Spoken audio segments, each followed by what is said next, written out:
Europe 1 matin. 6h, 9h, Christophe Lamar. Et à la une de l'actualité, un pansement sur l'oreille et un air de héros. Donald Trump devant la foule en délire à la convention républicaine de Milwaukee. L'ancien président officiellement investi candidat à présenter son colistier. C'est un jeune sénateur de 39 ans.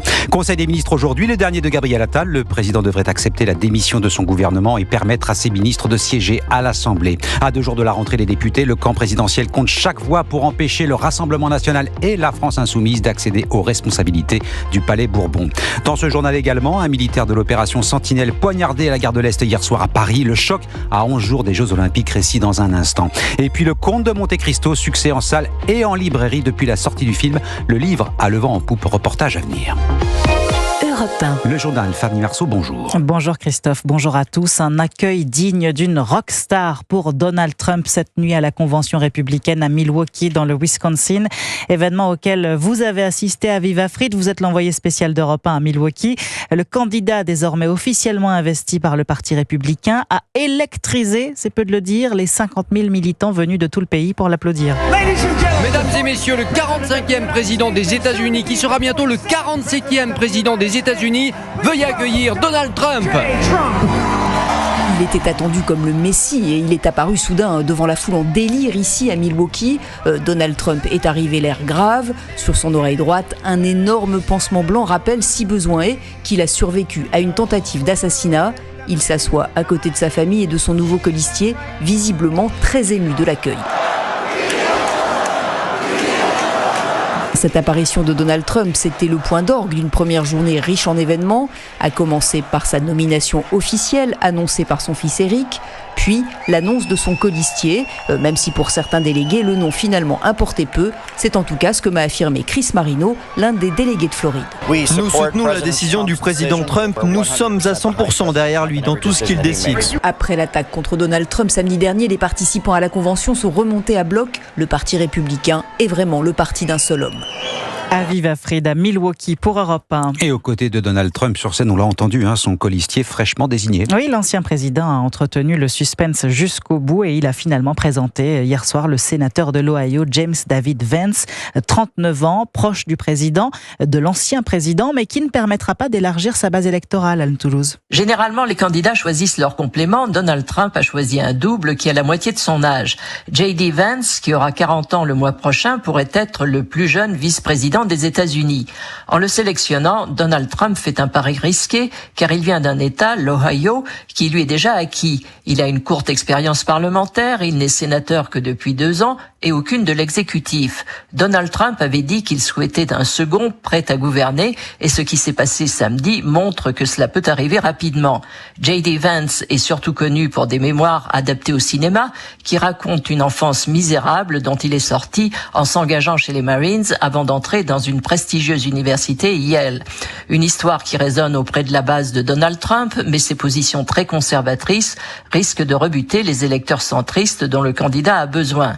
Si J.D. Vance est devenu un fidèle entre les fidèles, c'est au prix d'un virage à 180 degrés. En 2016, il avait eu pour Donald Trump des mots que ne renieraient pas ses adversaires démocrates. Anne Toulouse, correspondante d'Europe 1 à Washington. 7h04 bientôt sur Europe 1, dernier conseil des ministres de l'ère Attal aujourd'hui. Au programme, nomination des nouveaux chefs de la police et de la gendarmerie, puis démission du gouvernement qui, cette fois, devrait être acceptée par Emmanuel Macron, ce qui permettra aux 17 ministres députés de reprendre leur siège à l'Assemblée et de voter pour les élections des présidents, vice-présidents et questeurs du Palais Bourbon. Il y a des postes qui suscitent les convoitises et auxquels 2 députés Rassemblement national avaient eu accès lors de la dernière mandature. Oui, 2 vice-présidents, Hélène Laporte et Sébastien Chenu, qui sera d'ailleurs l'invité de la grande interview Europe 1 CNews à 8h10. Ils avaient tous 2 été nommés au nom de la représentativité de l'Assemblée, mais cette fois, Alexandre Chauveau, le RN pourrait bien être privé de tout poste à responsabilité. Hier, en réunion de groupe, le camp présidentiel acte une décision à la quasi-unanimité. Il ne soutiendra ni candidat du RN, ni de la France insoumise à l'élection des postes clés au Palais Bourbon. Le groupe de Gabriel Attal entend ainsi réitérer à l'Assemblée le front républicain mis en place par ses électeurs au second tour des législatives. Qu'importe les 37% de voix en faveur du parti de Jordan Bardella, la majorité sortante estime répondre aux attentes de ses partisans. Plusieurs députés estiment par ailleurs que les vice-présidences d'Hélène Laporte et de Sébastien Chenu, tous 2 députés RN ont largement contribué pendant 2 ans à la normalisation du parti. Yaël Braun-Pivet, candidate à sa réélection, s'était pourtant montrée attachée à ce que tous les partis soient représentés au sein de ses fonctions. La députée des Yvelines, accusée par la gauche de pactiser avec le Rassemblement national, pourrait ainsi faire les frais de cette volonté d'ouverture. En attendant, la gauche peine à s'entendre sur un nom, lequel pourrait de toute façon être vite mis en minorité si le reste de l'hémicycle se liguait contre lui. De quoi rendre à ce stade l'issue du scrutin particulièrement incertaine. Alexandre Chauveau du service politique d'Europe 1. À gauche, les tractations continuent pour trouver un candidat à Matignon. Une candidate peut-être. Hier, communistes, écologistes et socialistes ont suggéré aux Insoumis le nom de Laurence Tubiana, économiste, présidente de la Fondation européenne pour le climat. Profil jugé trop Macron-compatible par LFI. 7h06 sur Europe 1. La gare de l'Est bouclée hier soir après l'agression d'un militaire de l'opération Sentinelle. Oui, il a été blessé dans le dos, agressé au couteau alors qu'il patrouillait. Youenn Madec, que sait-on exactement de cette attaque et du profil de l'assaillant ? Alors les faits se déroulent en milieu de soirée. Comme en atteste la vidéosurveillance, un homme suit une patrouille Sentinelle quelques instants. Il s'approche et sort un couteau de son sac à dos avant de frapper l'un des militaires entre les omoplates. Immédiatement, l'assaillant est plaqué au sol par les collègues de la victime et est interpellé. Gravement blessé, le militaire est transféré à l'hôpital de Percy dans les minutes qui suivent. Ses jours ne sont pas en danger. Dès hier soir, le motif terroriste était écarté. L'assaillant serait en fait un déséquilibré. En 2018, déjà, il avait tué un homme à coups de couteau dans une station de métro parisienne. La justice avait reconnu l'abolition de son discernement et avait ordonné son placement en hôpital psychiatrique.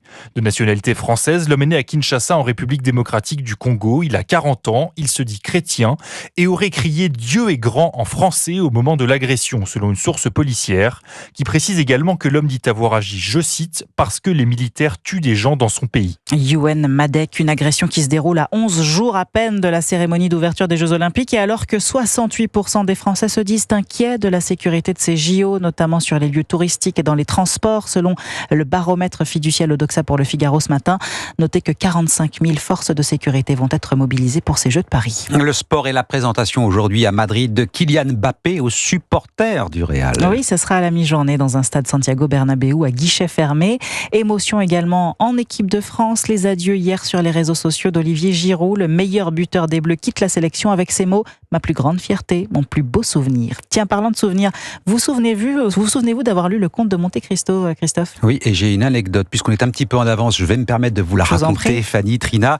Le Comte de Monte Cristo fait à peu près 1 millier de pages en fonction de l'édition. Ouais. Je l'avais donc en 2 tomes, 650, 700 pages chacun de ces tomes. Et puis, je partais en vacances et je me suis dit, bon, de toute façon, 15 jours de vacances, le premier tome devrait suffire. Et en fait, en une semaine, je l'avais déjà lu.